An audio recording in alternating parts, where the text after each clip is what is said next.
नमस्कार. आज आपण प्रवासासाठी किंवा तोंडी लावण्यासाठी झटपट तयार होणारी झणझणीत अशी शेंगदाण्याची हिरवी मिरची बनवणार आहोत. त्यासाठी इथे 1 वाटी शेंगदाणे घेतले आहेत. तर शेंगदाणे मी कच्चेच वापरलेले आहेत. 8 ते 9 हिरव्या मिरच्या घेतलेल्या आहेत. तर हिरवी मिरची ही तिखटवालीच घ्यायची. तुम्हाला आवडत नसेल तर तुम्ही साधी पोपटी रंगाची येते ती सुद्धा घेऊ शकता. तसेच इथे मी 15 ते 20 लसूण पाकळ्या घेतलेल्या आहेत आणि 1 चमचा जिरे आणि इथे जाडं मीठ वापरलेलं आहे. तर जाडं मीठ किंवा तुम्ही साधं मीठही घेऊ शकता. आता काय करायचं, एक मिक्सरचं भांडं घ्यायचं. तर इथे मी छोटंच मिक्सरचं भांडं घेतलेलं आहे. त्यामध्ये 1 वाटी शेंगदाणे घालून घ्यायचे. तर शेंगदाणे न भाजताच वापरायचे, कारण कच्च्या शेंगदाण्याची ही चटणी खूप छान लागते. एकदा करून बघा. त्याचप्रमाणे हिरवी मिरची मी या ठिकाणी मोडून घालत आहे, म्हणजे वाटायला सोपं जाईल. एकदा जर तुम्ही या प्रकारे मिरची बनवाल ना तर ती तुम्हाला खूपच आवडेल आणि नेहमी तुम्ही याच पद्धतीने अगदी मिनिटभरात तयार होते, झटपट तयार होते आणि शिवाय प्रवासामध्ये अगदी महिनाभर टिकते. करून बघा. तोंडी लावण्यासाठी एकदम बेस्ट असा पर्याय आहे. आता यामध्ये आपण लसूण पाकळ्या ज्या सोलून घेतलेल्या आहे त्या घालूया. त्यातच जिरं घालायचं आणि चवीनुसार मीठ. आता मी इथे जाड मीठ वापरलं, तुम्ही आपलं साधं मीठ घेतलं तरी चालेल. आता पाणी वगैरे काहीही न घालता आपल्याला मिक्सरला हे चालू बंद करत मिक्सरला वाटून घ्यायचं. तर हे मिक्सर एकसारखं फिरवत असं वाटायचं नाही, जास्त बारीक आपल्याला हे वाटून घ्यायचं नाही, थोडंसं जाडसरच वाटून घ्यायचं आहे.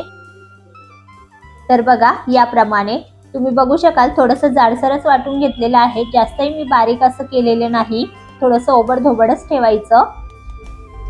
आता शेंगदाणे आपण कच्चे वापरले त्यामुळे हे थोडंसं मिश्रण चिकट झाल्यासारखं वाटतं, परंतु जेव्हा आपण हे परततो ना तेव्हा एकदम सुटसुटीत आणि छान मोकळी मोकळी आपली मिरची तयार होते. तर बघा, आता गॅसवर आपण ही परतून घेणार आहोत. त्यासाठी गॅसवर तवा मी अगोदरच बारीक गॅसवर गरम करत ठेवलेला आहे. आता तवा व्यवस्थित गरम झाला, यावर आपण ही वाटलेली मिरची काढून घेऊ. आता तव्यावर ही एकसारखी पसरून घ्यायची आणि वरतून आपल्याला यामध्ये तेल घालून घ्यायचं. तर 2 मोठे चमचे यात मी तेल घातले. जास्तही तेल वापरायचं नाही, थोडंच तेल घालायचं आहे आणि बारीक गॅसवरच ही चटणी आपल्याला परतून घ्यायची आहे. तर आता आपल्याला ही मिरची जरी चिकट किंवा अशी घट्ट घट्ट दिसत असेल ना, जसजशी आपण मिरची परतू तसतशी ती छान मोकळी सुटसुटीत होऊ लागते. आता ही मिरची परतत असताना तुम्हाला मिरची ही थोडीशी ओलसर हवी किंवा खूपच कुरकुरीत जरी आवडत असेल तर तुम्ही ती जास्त वेळ सुद्धा बारीक गॅसवर परतू शकता. शेवटी मिरची ही छान अशी कुरकुरीत होते, पण मला ही थोडीशी ओलसरच आवडते त्यामुळे मी ती जास्त परतणार नाही. पण तुम्हाला जर ती जास्त अशी कुरकुरीत आवडत असेल ना तर काय करायचं, तव्यावर ही अशी पसरून ठेवायची आणि बघा, खालून तुम्ही बघू शकाल जसजशी ती परतत जाऊ ना तसतशी ती छान अशी क्रंची आणि कुरकुरीत होऊ लागते.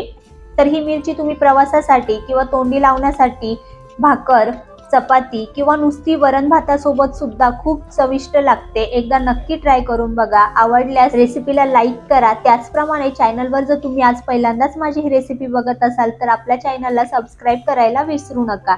तर बघा, अगदी मिनिटभरातच मस्त मोकळी सुटसुटीत ही मिरची तयार झालेली आहे. तुम्ही जवळून सुद्धा बघू शकाल किती मस्त अशी ही सुटसुटीत दिसत आहे. तर यापेक्षा जास्त मी ती परतणार नाही.